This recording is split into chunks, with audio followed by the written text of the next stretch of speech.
Hey guys, welcome back to my YouTube channel and welcome back to another blog. তো তোমরা সবাই কেমন আছো? আশা করছি ভালোই আছো, আর আমরাও ভালো আছি। তো আজ অনেকদিন পরে চলে আসলাম নতুন একটা ব্লগ ভিডিও নিয়ে।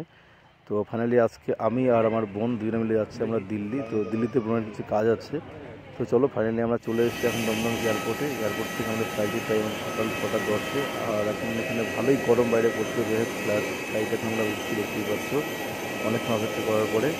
তো ফ্লাইটে উঠে আমরা যাচ্ছি দিল্লিতে, কারণ এখানে শর্টকাটে যাওয়া যাবে অনেকটাই। তো গাইজ ফাইনালি এখন সিটে বসে পড়ছি, কিছুক্ষণের মধ্যে ফ্লাইট ছাড়বে। ফ্লাইট ছাড়ার সময় হচ্ছে সকাল 7:20। তো দেখতেই পাচ্ছো তোমরা, দেখতে থাকো, সঙ্গে থাকো, ব্লগটা অবশ্যই খুব ভালো লাগবে আশা করছি। তো তাহলে চলো। তো যাই হোক, ফ্লাইটের ভিতরে তো ভিডিও করা যায় না, তবুও লুকিয়ে ছিল ভিডিও করলাম। তো ফ্লাইট থেকে এখন নেমে গেছি আমরা, এখন দিল্লি এয়ারপোর্টে নেমে গিয়েছি। তো এখান থেকে আমরা এয়ারপোর্ট থেকে বাইরে বেরোবো, চেক আউট করে বেরোনোর পরে এখান থেকে একটা ক্যাবে ভাড়া করবো। ক্যাবে ভাড়া করে তারপরে যাব, এখানে বোনের কিছু কাজ আছে অ্যাম্বাসিতে, ওখানে কাজ মেটানোর পরে কিছুটা জায়গায় ঘুরবো। তো প্ল্যানিং আছে আমরা যাবো লোটাস টেম্পলে। লোটাস টেম্পলের কথা অনেক আগেই শুনেছিলাম, তো দেখার হয়নি, তো এটা সুযোগ আছে। তো চলো, যদি সময় থাকে অবশ্যই তোমাকে ঘুরে দেখো লোটাস টেম্পলটা। তো তাহলে চলো। তো গাইস দেখতে পাচ্ছ, এখন ফ্লাইট থেকে আমি ওয়েট করছি, কেন ইন্ডিগোর যে বাসটা আছে বাসে উঠবো, বাসে উঠে যাব। বাসে উঠে যাওয়ার পরে তারপরে আমরা ওখান থেকে বাইরে যাব, চেক আউট করবো। চেক আউট করার পরে ওখান থেকে আমরা ক্যাবে ধরবো। তো তোমাদেরকে দেখাই আর একবার। তো দেখতেই পারছো, তো ফাইনালি আমরা চেক আউট করে বাইরে চলে এসেছি। আর এখান থেকে দেখতে পাচ্ছি এখানে ক্যাবে, ওলা, উবের অনেক রকম আছে গাড়ি, তো অল্প খরচে পেয়ে যাবে। তো যাই হোক, একটা ক্যাবে ভাড়া করলাম।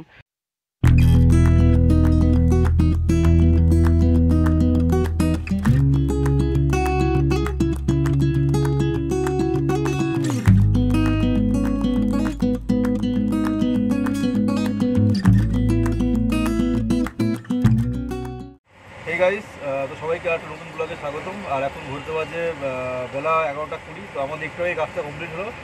আমরা একটু আগে ছিলাম চেক রিপাবলিকের ওখানে ছিলাম, অ্যাম্বাসিতে। তো ওখানে কাজ কমপ্লিট, আর এখন ঘুরতে যাচ্ছি। তো প্ল্যানিং আছে আজকে সারাদিন ঘুরবো আমরা। তো এখানে দিল্লিতে তো 5টা প্লেসে আমরা ঘুরবো, সেটা দেখাবো, আপনাদের সঙ্গে থাকবেন। আর অবশ্যই কিন্তু ব্লগটা শুরু দেখতে থাকবেন। তাহলে চলুন ব্লগটা শুরু করা যায়। বেরিয়ে পড়ছি, তো দেখতেই পাচ্ছ তোমরা, আর রাস্তায় প্রচুর জ্যাম।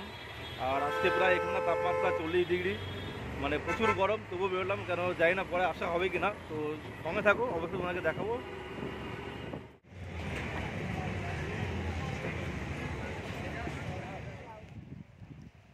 তো গাইজ ফাইনালি চলে এসেছি লোটাস টেম্পলে। দেখতেই পাচ্ছ, টেম্পলে ঢুকে প্রথমে তোমাদেরকে ভিউটাকে দেখাই, দেখো কত সুন্দর লাগছে। লোটাসের নিশ্চয়ই বাংলা তোমরা বুঝতে পারছো, পদ্ম ফুল। হ্যাঁ, এটা দিল্লির একটা ফেমাস জায়গা লোটাস টেম্পল। তো লোটাস টেম্পলে প্রথমটাই আমরা আসলাম, আর এখানে বিভিন্ন জায়গা থেকে বিভিন্ন লোক এসছে। তো দেখতেই পাচ্ছি এখানে পুরো অনেকটা এরিয়া। আর এখানে আজকে 42 ডিগ্রি তাপমাত্রা, প্রচণ্ড রোদ্দুর। তো যাই না ঘুরে দেখাতে পারবো কিনা, তবুও চেষ্টা করছি, কিন্তু ক্যামেরার ভিতরে অ্যালাউ নেই। যতটুকু পারবো তোমাদেরকে দেখাবো। তো দেখতেই পাচ্ছো, তো এইটা হচ্ছে লোটাস টেম্পল। এখানে বিভিন্ন জায়গা থেকে বিভিন্ন লোক আসে, এবং এখানে মাঝে মাঝে এখানে শুটিংও হয়। অনেকে শুটিং করতে আসে এখানে। শুটিং স্পট ভালো একটা জায়গা, ঘোরার একটা দারুণ জায়গা। তো তোমরা যদি সময় পাও অবশ্যই কিন্তু আসতে পারো। আর এখানে আসতে গেলে পরে খুবই অল্প খরচে আসতে পারবে। তোমরা একবার ট্রেনে করেও আসতে পারো, এবং আমরা ফ্লাইটে করে আসছিলাম, যেহেতু কাজ ছিল ট্রেনে করেও আসা যায়। ট্রেনে আসলে 2 দিন টাইম লাগবে তোমার কলকাতা থেকে, আর ফ্লাইটে আসলে পরে 2.5 ঘন্টা রাস্তা, মাত্র 3 ঘন্টার মধ্যে তোমরা এখানে পৌঁছে যাবে লোটাস টেম্পলে। লোটাস টেম্পল দেখার মতো একটা অসাধারণ একটা জায়গা, এখানে দারুণ সুন্দর জায়গা এবং মনোরম পরিবেশ। তোমরা অবশ্যই আসতে পারো, দেখতে পাচ্ছ। তো এখন কিছুক্ষণের মধ্যে আমরা এখানে ঢুকবো লোটাস টেম্পলটার ভিতরে। তো দেখতে পাচ্ছি এখানে ঢোকার আগে প্রচুর লাইন হয়, এখানে লাইনে এরা চেক করে ঢোকায় প্রত্যেককে। তো দেখতে থাকো আর সঙ্গে থাকো, আর অবশ্যই কিন্তু স্কিপ না করে তোমরা সেই সময় ব্লগটাকে দেখো। তো গাইস তোমাদেরকে খুব কাছ থেকে দেখাচ্ছি লোটাস টেম্পল। এটা যেহেতু ফোনের মাধ্যমে দেখাচ্ছি, তোমরা যদি কাছে আসো, আমি তো সামনে সামনে দেখছি, দারুণ লাগছে, তোমাদের আরও অনেক ভালো লাগবে। তো সময় পেলে পরে কিন্তু অবশ্যই তোমরা ঘুরে যাও লোটাস টেম্পলে, এবং এটা দিল্লির একটা ফেমাস জায়গা। এরপর পরে অন্য জায়গায় ঘুরবো যদি সময় থাকে, কিন্তু আগে লোটাস টেম্পল আসলাম ফার্স্ট টাইম। তো এটা কী বলবো, দারুণ অভিজ্ঞতা, দারুণ সুন্দর জায়গা, দারুণ সুন্দর জায়গা। মানে কী বলো, যা তোমার না দেখলে, নিয়ে চোখ না দেখলে তোমরা বুঝতে পারতে না। প্রচণ্ড রোদ্দুরের ভিতরে তবুও ঘুরে ঘুরে দেখছি, কেননা জানি না এর পরবর্তীকালে কোনোদিন দিল্লি আসতে পারবো কিনা। তো সেক্ষেত্রে তোমাদের একটু ঘুরে দেখাচ্ছি। তো দেখতে থাকো, সঙ্গে থাকো, আর অবশ্যই তুমি দেখো এখানে কী করছে। এখানে লাইন পুরো ভিতরটা পুরো ঘুরে, বাইরে আসলাম।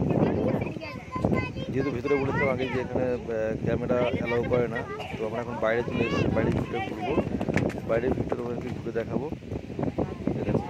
সবাই ভাই দেখো ক্যামেরা তো চলে আসছে, ফটোশ্যুট করছে কেউ, এনার সাথে গন্ডলটাকে বেরিয়ে যাচ্ছিলো। তো যাই হোক গাইস, আজকে আমাদের লোটাস টেম্পল ঘোরা কমপ্লিট। তো পরবর্তীতে যদি আবার আসি তোমাদেরকে নিশ্চয়ই এইগুলো ঘুরে দেখাবো। তো যারা যারা আমার চ্যানেল নতুন আছে অবশ্যই কিন্তু চ্যানেলে সাবস্ক্রাইব করে দিয়ে পাশে থাকো, আরও অনেক অনেক ভিডিও তোমাদের নিয়ে আসবো। তো সবাইকে ব্লগটা দেখার জন্য অসংখ্য ধন্যবাদ।